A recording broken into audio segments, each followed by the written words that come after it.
Hello friends, मैं हर्षा शुक्ला आप सभी लोगों का हर्षा क्लासेस में बहुत बहुत स्वागत करती हूँ। Friends, DElEd, TET, super TET, CTET में हिंदी विषय से रस टॉपिक से बहुत ही महत्वपूर्ण प्रश्न पूछे जाते हैं।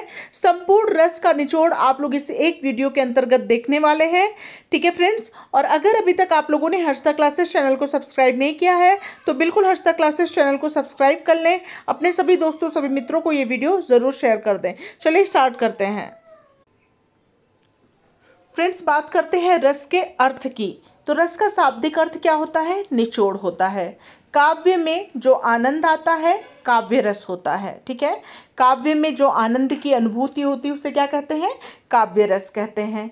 रस अंतःकरण की वह शक्ति होती है जिसके कारण मन क्या करता है? कल्पना करता है, स्वप्न देखता है, काव्य के अनुसार विचरण करने लगता है। अर्थात काव्य या कविता साहित्य को पढ़ते समय हमें जिस आनंद एवं रस की प्राप्ति होती है उसे ही रस कहते हैं। भरत मुनि ने सर्वप्रथम अपनी कृति नाट्यशास्त्र में रस का प्रयोग किया था। ठीक है, अब रस की परिभाषा की हम बात करें तो जब विभाव, अनुभाव तथा संचारी भाव से पुष्ट होकर नाम का स्थायी भाव उत्पन्न होता है तो वह रस कहलाता है। रस की परिभाषा क्या है? जब विभाव, अनुभाव तथा संचारी भाव से पुष्ट होकर नाम का स्थायी भाव उत्पन्न होता है वह रस कहलाता है। अब बात करते हैं रस के भेद की। तो सामान्यतः रस जो है वो 9 प्रकार के होते हैं। याद कर लें, रस के कितने प्रकार होते हैं? रस के 9 प्रकार होते हैं, परंतु वात्सल्य रस को 10वां एवं भक्ति रस को 11वां रस माना गया है। ठीक है, वैसे तो रस जो है 9 प्रकार के होते हैं, लेकिन वात्सल्य रस को 10वां और भक्ति रस को 11वां रस माना गया है। रस एवं उसके स्थायी भाव निम्न प्रकार से हैं, जैसे कि रस के अंतर्गत है श्रृंगार रस। श्रृंगार रस का स्थायी भाव क्या होता है? रति होता है, और आसान सी पहचान आप कर सकते हैं कि स्त्री पुरुष का प्रेम इसके अंतर्गत दर्शाया गया रहेगा। नेक्स्ट है फ्रेंड्स हास्य रस, जिसका स्थायी भाव होता है हास या हंसी। ठीक है, जैसे उत्पन्न उल्लास या हंसी। ठीक है, और अंगों या बाड़ी के विकार से इसकी पहचान क्या होती है? अंगों या बाड़ी के विकार से होती है। नेक्स्ट है फ्रेंड्स वीर रस।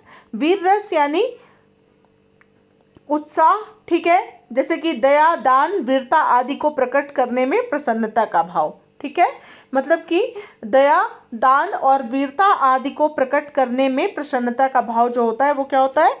वीर रस होता है। नेक्स्ट है फ्रेंड्स करुण रस। करुण रस का स्थायी भाव क्या होता है? शोक होता है, और इसकी पहचान आप कर सकते हैं प्रिय के वियोग या हानि के कारण व्याकुलता को दर्शाया रहता है। मतलब कि इसमें किसी के वियोग या हानि के कारण जो व्याकुलता होती है वो दर्शाया हुआ होता है। नेक्स्ट है फ्रेंड्स शांत रस। शांत रस का स्थायी भाव होता है निर्वेद, और इसका आप पहचान कर सकते हैं कि उदासीनता। ठीक है, संसार के प्रति उदासीनता का भाव इसके अंतर्गत आपको दिखाई देगा। ठीक है फ्रेंड्स, ठीक है, अगला रस है अद्भुत रस। अद्भुत रस का स्थायी भाव होता है विस्मय या आश्चर्य। ठीक है, इसको आप पहचान सकते हैं अनोखी वस्तु को देखकर या सुनकर आश्चर्य का भाव। नेक्स्ट है फ्रेंड्स भयानक रस।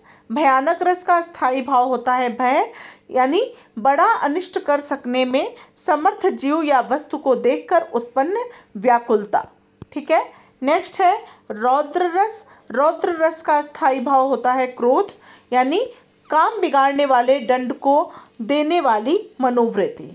नेक्स्ट है फ्रेंड्स बीभत्स रस। बीभत्स रस का स्थायी भाव होता है जुगुप्सा, यानी घिनौने पदार्थ को देखकर होने वाली ग्लानि। ठीक है, नेक्स्ट है वात्सल्य रस। वात्सल्य रस का स्थायी भाव होता है वात्सल्यता, यानी अनुराग, संतान के वात्सल्यता या अनुराग, यानी संतान के प्रति जो है माता पिता का प्रेम भाव क्या होता है? वात्सल्य होता है। अगला है फ्रेंड्स भक्ति रस। भक्ति रस यानी देवरति, यानी ईश्वर के प्रति प्रेम इस रस के अंतर्गत दर्शाया जाता है। अब बात करते हैं सबसे पहले श्रृंगार रस की। श्रृंगार रस का स्थायी भाव क्या होता है? रति होता है। नायक और नायिका के मन में संस्कार रूप में स्थित रति या प्रेम जब रस की अवस्था में पहुंच जाता है तो वह श्रृंगार रस कहलाता है। इसके अंतर्गत सौंदर्य, प्रकृति, सुंदर वन, वसंत ऋतु, पक्षियों का चहचहाना आदि के बारे में वर्णन किया जाता है। एक उदाहरण से आप इसको जान सकते हैं, जैसे कि उदाहरण है, दर्द की मारी बन बन डोलूं, वैद्य मिला नहीं कोई, मीरा के प्रभु पीर मिटे, जब वैद्य सवलिया होई, मेरे तो गिरधर गोपाल दूसरो न कोई, जाके सिर मोर मुकुट मेरा पति सोई। श्रृंगार रस का एक और एग्जाम्पल आप देख सकते हैं, बसो मेरे नैनन में नंदलाल, मोर मुकुट मकरा कृत कुंडल, अरुण तिलक दिए भाल, अरे बता दो मुझे कहाँ प्रवासी है मेरा, इसी बावले से मिलने को डाल रही हूँ मैं फेरा, कहत नटत रीझत खीझत मिलत खिलत लजियात, भरे भौन में करत है नैनहु ही सो बात। अब बात करते हैं हास्य रस की। तो हास्य रस का अस्थायी भाव हास होता है। इसके अंतर्गत वेशभूषा, बाड़ी आदि की विकृति को देखकर मन में जो विनोद का भाव उत्पन्न होता है उससे हास्य रस की उत्पत्ति होती है। इसे ही हास्य रस कहते हैं। एग्जाम्पल के लिए, विंध्य के वासी, उदासी तपोव्रत धारी, महाविनु नारी दुखारे, गौतम तीय तरी तुलसी सो, कथा सुनिभे मुनि वृंद सुखारे। सिरा पर गंगा हसे, भुजानी में भुजंगा हसे, हास ही को दंगा भयो नंगा के विवाह में, है सिला सब चंद्रमुखी, पर से पद मंजुल कंज तिहारे, कीन्ही भली रघुनायक जो करुणा करी कानन को पगु धारे। ठीक है। अगला रस है फ्रेंड्स वीर रस। वीर रस का स्थायी भाव क्या होता है? उत्साह होता है। इस रस के अंतर्गत जब युद्ध अथवा कठिन कार्य को करने के लिए मन में जो उत्साह की भावना विकसित होती है उसे ही वीर रस कहते हैं। इसमें शत्रु पर विजय प्राप्त करने, यश प्राप्त करने आदि प्रकट होती है। उदाहरण के लिए, चढ़ चेतक पर तलवार उठा, करता था भूतल पानी को, राणा प्रताप सर काट काट, करता था सफल जवानी को। तो ये इसमें राणा प्रताप जी के वीरता को प्रदर्शित किया गया है, इसलिए यह वीर रस है। ठीक है फ्रेंड्स। अगला रस है करुण रस। तो करुण रस का अस्थायी भाव शोक होता है। इस रस में किसी अपने का विनाश या अपने का वियोग, द्रव्यनाश एवं प्रेमी से सदैव विछुड़ जाने या दूर चले जाने से जो दुख या वेदना उत्पन्न होती है उसे करुण रस कहते हैं। यद्यपि वियोग श्रृंगार रस में भी दुख का अनुभव होता है, लेकिन वहाँ पर दूर जाने वाले से पुनः मिलन की जो है आशा बधी होती है, अर्थात जहाँ पर पुनः मिलने की आशा समाप्त हो जाती है वह करुण रस कहलाता है। इसमें निश्वास, छाती पीटना, रोना, भूमि पर गिरना आदि का भाव व्यक्त होता है, या किसी प्रिय व्यक्ति के चिर विरह या मरण से जो शोक उत्पन्न होता है उसे ही करुण रस कहते हैं। ठीक है। उदाहरण के लिए, हाय राम कैसे झेले हम अपनी लज्जा अपना शोक, गया हमारे ही हाथों से अपना राष्ट्रपिता परलोक। ठीक है। तो यहाँ पे राष्ट्रपिता के जाने का दुख है जो कि कभी वापस नहीं आने वाले हैं, इसलिए यह क्या है? करुण रस है। अगला रस है फ्रेंड्स शांत रस। तो शांत रस का स्थायी भाव होता है निर्वेद यानी उदासीनता होता है। इस रस में तत्व ज्ञान की प्राप्ति अथवा संसार से वैराग्य होने पर, परमात्मा के वास्तविक रूप का ज्ञान होने पर मन को जो शांति मिलती है वहाँ पर शांत रस की उत्पत्ति होती है, जहाँ न दुख होता है न द्वेष होता है, मन सांसारिक कार्यों से मुक्त हो जाता है, मनुष्य वैराग्य प्राप्त कर लेता है, वही शांत रस कहलाता है। ठीक है। उदाहरण के लिए देख सकते हैं, जब मैं था तब हरि नाही, अब हरि है मैं नाही, सब अधियारा मिट गया, जब दीपक देखा माही। नेक्स्ट है फ्रेंड्स अद्भुत रस। तो अद्भुत रस का अस्थायी भाव आश्चर्य होता है। जब व्यक्ति के मन में विचित्र अथवा आश्चर्यजनक वस्तुओं को देखकर जो विस्मय आदि के भाव उत्पन्न होते, मतलब आश्चर्यजनक वस्तुओं को देखकर जब आश्चर्य की भावना उत्पन्न होती है उसे ही अद्भुत रस कहते हैं। इसके अंदर रोमांच, आंसू आना, कांपना, गदगद होना, आंखें फाड़कर देखना आदि के भाव व्यक्त होते हैं। उदाहरण के लिए जैसे कि देख यशोदा शिशु के मुख में सकल विश्व की माया, क्षण भर को वह बनी अचेतन, हिल न सकी कोमल काया। मतलब यशोदा जी ने जब कृष्ण के मुख में सभी संसार को देख लिया था तो वो क्या हो गई थी, अचेतन हो गई थी। मतलब वो हिल डुल नहीं पा रही थी, उनका शरीर बिल्कुल हिल नहीं पा रहा था, वो बिल्कुल आश्चर्यचकित हो गई थी, अद्भुत था वो उनके लिए। ठीक है, नेक्स्ट है फ्रेंड्स भयानक रस। तो इसका अस्थाई भाव भय होता है।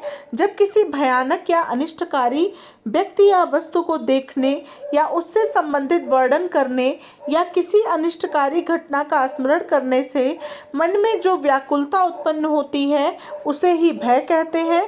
उस भय के उत्पन्न होने से जिस रस की उत्पत्ति होती है उसे भयानक रस कहते हैं। इसके अंतर्गत कंपन, पसीना छूटना, मुंह सूखना, चिंता आदि के भाव उत्पन्न होते हैं।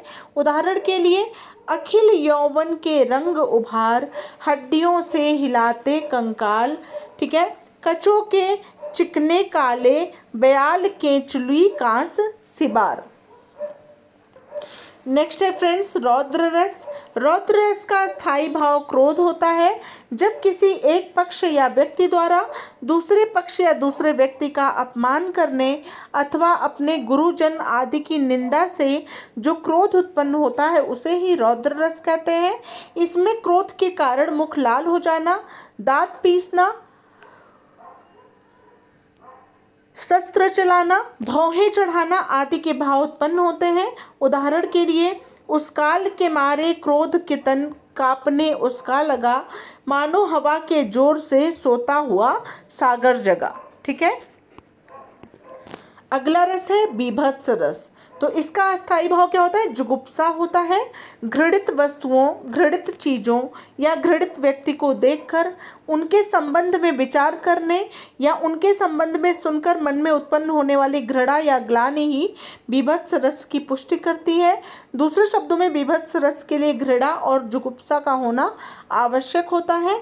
उदाहरण के लिए आंखें निकाल उड़ जाते, क्षण भर उड़कर आ जाते, 100 जीभ खींचकर कौवे चुभला चुभला कर खाते, भोजन में श्वान लगे मुर्दे थे भू पर लेटे, खा मांस चाट लेते थे चटनी सैम बहते बहते बेटे। अगला रस है फ्रेंड्स वात्सल्य रस। तो इसका स्थायी भाव वात्सल्यता, अनुराग होता है। माता का पुत्र के प्रति प्रेम, बड़ों का बच्चों के प्रति प्रेम, गुरुओं का शिष्य के प्रति प्रेम, बड़े भाई का छोटे भाई के प्रति प्रेम आदि का भाव स्नेह कहलाता है। यही स्नेह का भाव परिपुष्ट होकर वात्सल्य रस कहलाता है। उदाहरण के लिए बाल दशा सुख निरखी जसोदा, पुनि पुनि नंद बुलवाती, अचरातर ले ढाकी सुर, प्रभु को दूध पियावती। ठीक है, तो ये वात्सल्य रस है। अब बात करें अंतिम रस की, तो अंतिम रस है भक्ति रस। इसका स्थायी भाव देवरति है। इस रस में ईश्वर की अनुरक्ति और अनुराग का वर्णन होता है, अर्थात इस रस में ईश्वर के प्रति प्रेम का वर्णन किया जाता है। उदाहरण के लिए असुवन जल सींच सींच, प्रेम बेली बोई, मीरा की लगन लागी, होनी हो सो होई। तो ये रहा भक्ति रस। तो ये रहे फ्रेंड्स रस और उनके प्रकार और उदाहरण के साथ। ठीक है, तो ये बहुत ही इंपॉर्टेंट है आपकी परीक्षा के लिए। इस पूरे वीडियो को 1 से 2 बार देखेंगे तो आप लोगों को निश्चित रूप से अच्छे से लर्न हो जाएगा। मिलते हैं नेक्स्ट वीडियो के साथ, तब तक के लिए thank you so much friends, thanks for watching my video.